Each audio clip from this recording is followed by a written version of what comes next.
Asi by sme nemali zabudnúť na to, že téma poslednej večere je v zásade výsostne náboženská téma, lebo odkrýva alebo predstavuje jednu z kľúčových udalostí Pašiového cyklu a bývala tradične zobrazovaná v sakrálnych priestoroch.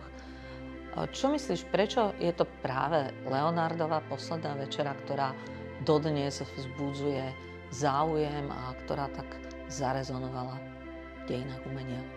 Tých faktorov je určite viac. No, dovtedy sa nikomu nepodarilo tak duchovne urobiť tento námet. No, bola to vlastne prvá monumentálka Leonardova, ktorú zvládolo dokonale. Napriek tomu, že ten obraz není namalovaný ako monumentálka, ale určitými spôsobom prevedenia Leonardo to monumentálne urobil. Napriek tomu, že tam vykresloval také jemné detaily, ktoré sa robia len pre obrazy, na ktoré sa dá bezprostredne zblízka pozrieť. Tam tá možnosť nie je. Takže nejaké lesky vo vlasoch a myhalnice a proste maloval ten obraz jak holandský maliar s absolútnym hyperrealizmom.